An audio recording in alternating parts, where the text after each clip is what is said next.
Hey everybody, it's your boy Zero here for another gunpla review. In today's episode, we're going to cover, obviously by the color of the background, is a Bandai Premium exclusive, the Testament Gundam.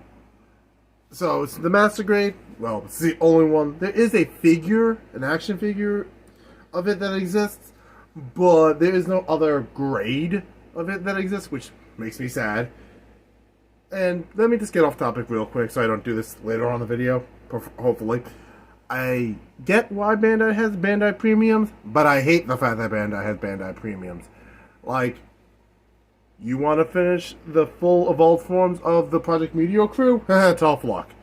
That's behind a paywall. Now you have to wait for the rare exclusive possibility of you getting the Death Scythe Hell, the Heavy Arm Sky, the Ultron, the Sandrock Kai. Yeah, you have to pay extra for that. And you have to wait for the window of opportunity and hope to everything you believe in that no one else has pre-ordered it. Thus, you're losing out on it. Bandai Premium has started releasing the Shuffle Alliance members. So if you want the rest of them, so far it's only the Gundam Rose, but guess what? There's a good chance the rest are coming out that way too. Now you have to shell out for it. It is annoying that all these cool Gundams, like the Testament, the AX Impulse Gundam, is all behind a premium paywall. It sucks, and if you can't get the pre-order, you're gonna have to go through scalpers, and that's when the price gets jacked up. And that's annoying. With that being said, I love this Gundam. From the aesthetics to the build, everything about the Testament Gundam is awesome, except some tiny things, but that's just a personal gripe. I'll get into that in the rest of the video, so if you want to support the channel, links are down below. And remember to like, comment, and subscribe. You know, the little stickers will be around here somewhere or before this. So let's get into the main video. So, this is the Testament Gundam with about 90% of everything that comes in box. The only thing I did not take out and build actually was the stand that comes with it, which I'm very happy it does come with. But my shelf really doesn't have the space for that anymore. So I actively, as much as I love stands on master grades, especially when they come free, yeah, I don't got space for them. I have to rearrange my master grade shelf anyway by removing a couple of them to, you know, make space. But with that being said, this is everything else. The awesome Gundam itself. Also, so a little heads up, be careful. I did break off a piece of this piece right here, but it fits perfectly still in. So just be careful when you're putting the Divine Striker, excuse me, Striker together. When you're putting this part on, you gotta be careful when setting that up. It will break if you're not careful. With that being said, back to the rest of the stuff. 2 beam sabers to go for, obviously, the sabers on the waist. And the multitude of hands. Trigger fingers.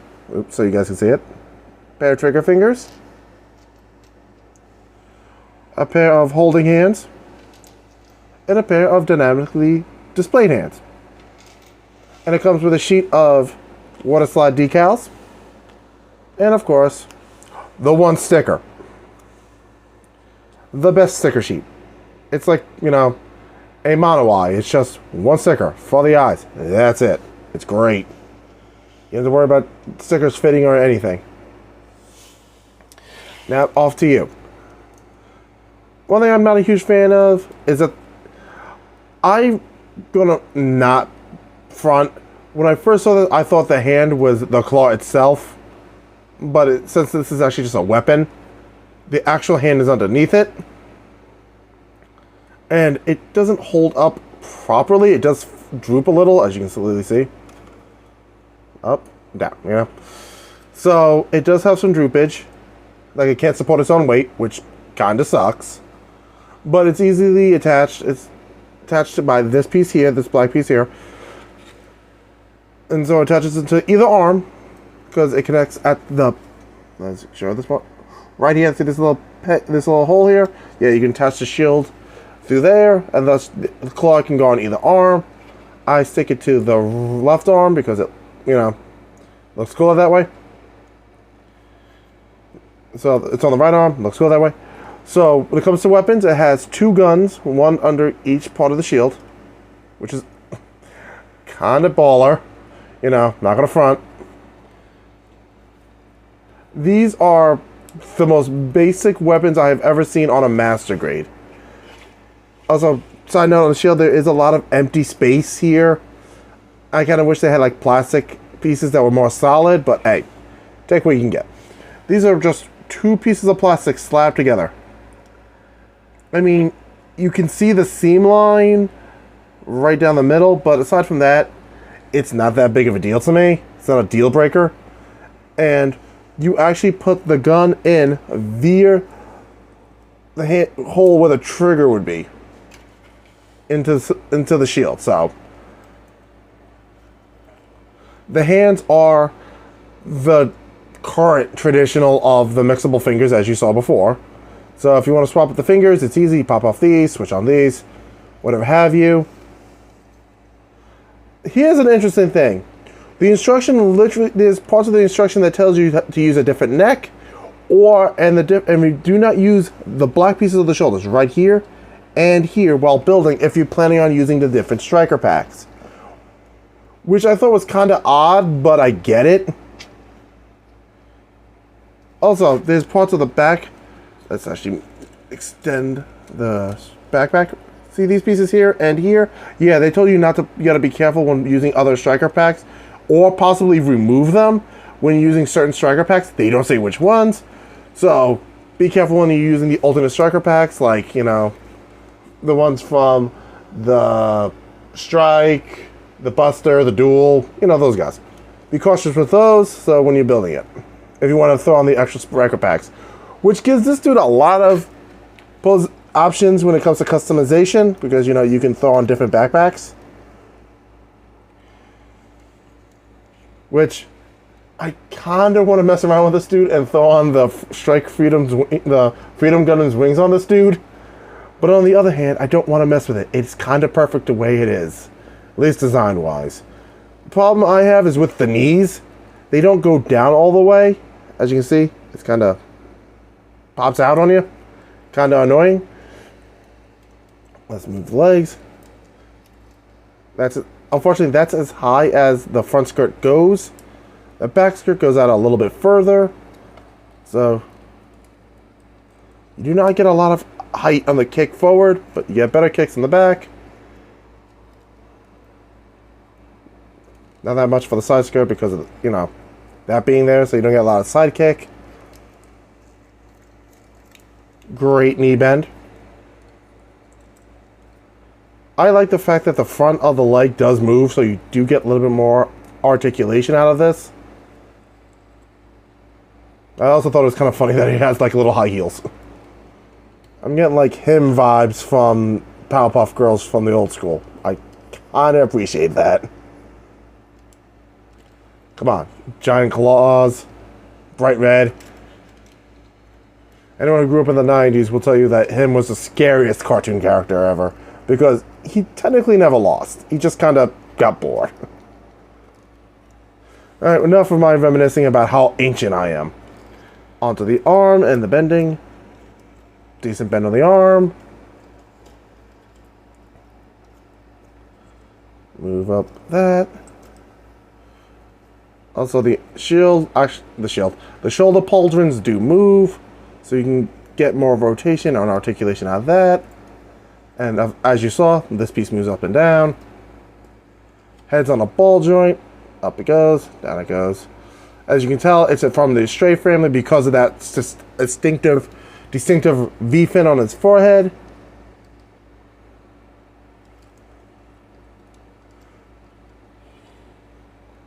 And of course, this part can separate because this is also the tip of this is actually also a weapon. Because as someone who's used these arms a lot in the Gundam Breaker mobile game, may it rest in peace, because less than a week left before that thing goes away. Yeah, aside from that, I'm gonna gush. This was, in fact, my pinnacle Holy Grail kit. This is the model I never thought I would ever actually own, along with the Full Mechanics IBO, Barbatos Lupus Rex, which will be not next week, because that's the gun canon, but the week after that. I will be doing that episode. But I honestly never thought I would get it, but then I found this reasonably, quote-unquote, reasonably priced on Amazon. And I was like, alright. And they have, by grace of everything holy, unholy, and the Technicolor rainbow that lies in between, I was able to finally get my Holy Grail kit. But that's enough reminiscing and gushing over this. Another thing I like is that each of the fingers are articulated. It actually does have like a knuckle right here. Because when I thought about it, I'm like, is it going to just be like one piece? But no, they're all separate pieces. So you can bend them in different positions. These go up and down. Both yellow pieces here and here. So even the claw here has really good articulation. And so, yeah. So let's wrap up this review. And, yeah. Oh, hold on. Gotta fix the beam sabers. And let's get into it. Okay. Let's get this over with. Yes, I would recommend the Testament Gundam. If you have space, if you have the cash, if you happen to get lucky enough to catch it as a pre-order, like day one, pre-order it as soon as you can. It is great shelf presence. It is a unique design. It has a really cool weapon, and it's also a weapon holder because, you know, it can actually store all the weapons on its body, which is always great. It comes with its own stand, as you know, which is always a positive. You know, could it be better? Yes, the parts in the Divine Striker pack is a bit tight, basically in these pieces there, but, you know, that's a minor gripe. That's literally my major flaw. The parts in the Striker pack is a little bit too tight, and it could break easily. If that's my only gripe, yeah, that's a minor flaw. But aside from that, yes, recommend. 10 out of 10, you know, shoot up the fireworks. Great, one of the coolest models I've ever built. It was a solid build. Yeah, like I said, solid. Nothing's coming off of this thing. Again, nitpicky. Another nitpick, you gotta be careful how the feet are posed, because if they're too far close to the heel, it won't stand up properly. And if it's too far out, it won't stand up properly. You just gotta hit that right sweet spot. But that, again, that's nitpicky. You can get decent posing out of it, you know, especially if you have the stand. It's another great master grade. I've said this a bunch of times to a bunch of people in my life. Bandai Premium Master Grades are probably the coolest looking ones. Especially if they're like they're exclusively Bandai Premiums that they only show up in like comics. They are incredibly cool looking. Though I would love for this to actually be as a high grade.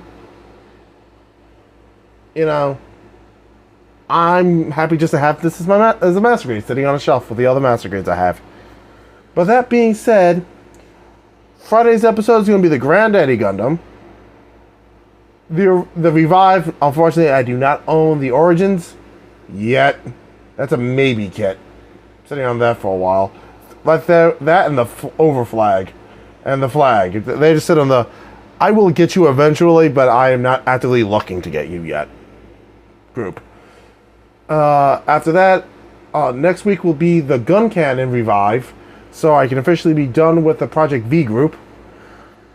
And then I'll probably start working on the rest of the Project Meteor guys on Fridays. You know, I still have to review the Death Scythe, the Wing Zero, the Sandrock, and the Heavy Arms. I just have to go through those guys. And eventually I will build a new custom Gundam just after those guys are reviewed.